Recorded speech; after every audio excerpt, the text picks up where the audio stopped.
All right, so integration by parts. This is homework from page 542. Let's look at number 5. All right, number 5, we got 1 over x squared plus x minus 6. Okay. You have no variables on top. You have this expression on the bottom. It's not a natural log situation because the derivative of what's on bottom, that's you tweeting through to me, Maggie. Not tweeting as in Twitter, but that's my text message noise. Okay, anyway. The derivative of what's on bottom is not sitting on top, so we have to use another method. So, I have to factor what's on bottom. So the partial fraction is basically breaking this into separated little factors. Okay, so I'm going to factor this thing. That factor is x plus 3, x minus 2. Okay, and so I'm going to say this fraction might have come from one fraction over x plus 3 being added to another fraction over x minus 2. And if I were to get a common denominator and combine them, I would end up with that fraction right there. So, if you had that problem, if I had two separate fractions, to get a common denominator, you do that thing that I call the foreign exchange program. You basically multiply each expression times the other denominator plus b times the x plus 3. And that would allow me to have the same denominator now for both. Okay, so I'm going to do the rest kind of off to the side here. So let's scoot these up.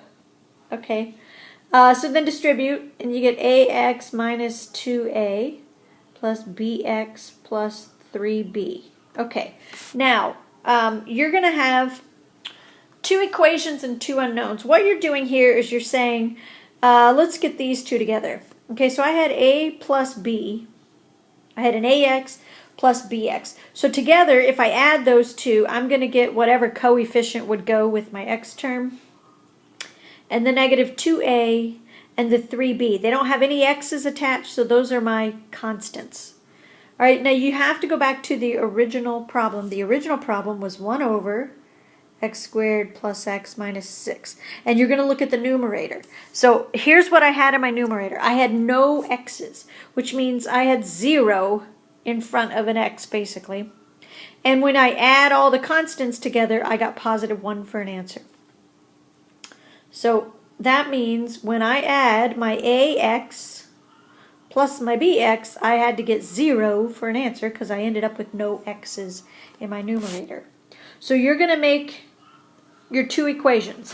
Back in Algebra 1, you learned if you had two equations and two unknowns, you could use what's called the elimination method, which means basically multiply one of those rows by something so that your numbers would match and you could cancel. So I'm going to try to cancel the a's. So if I had positive 2a on the bottom and I added those two, they would cancel out. So I'm going to multiply that whole bottom row by 2. The whole row, including the equal, what's on the other side of the equal sign. So that would give me 2a plus 2b, and then 2 times 0 would be 0. Okay, now I'm going to add that to what's sitting on top of it. I'm just going to rewrite it so it's right next to it. All right, process of elimination. Add those two rows, you get 5b equals 1. So that means b is equal to 1/5. All right, now you know one of those answers. So plug 1/5 into one of the equations. I would plug it into the a plus b one. A plus b, which we now know is 1/5, had to equal 0. So that means a is equal to negative 1/5. Okay, so now let's go back to our calculus. We had a over, let's see if I can bring this down. Here we go. This is what I'm looking at right here. A over x plus 3, b over x minus 2. So now I know what a and b are. Okay.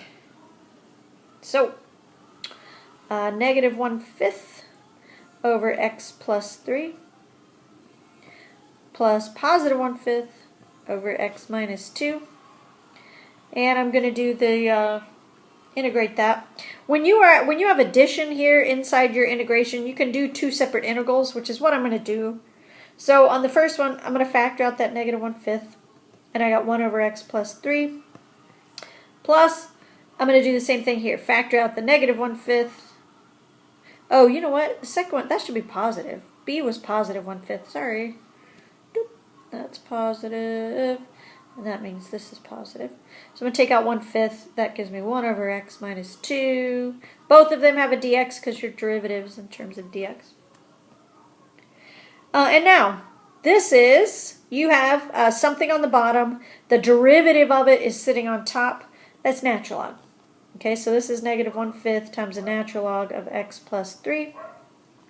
The second one is positive 1/5 times the natural log of x minus 2. All right, that's your answer. The only other thing that we do is you're using your pre-calculus rules of logs, and that is if you have a coefficient in front of natural log, it's actually an exponent, so you can put it back as an exponent. Now I'm going to leave the negative. I'm just going to put the number back.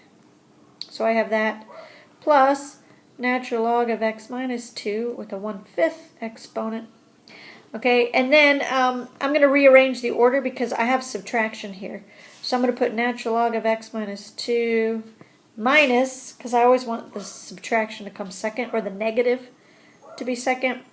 All right, and then also using pre-calculus when you learned about logs, one of your rules of logs is if you have two expressions with the same base, which we do, natural log, you can combine those into one statement. If you have subtraction, it means it's the first one, 1/5, divided by the second one.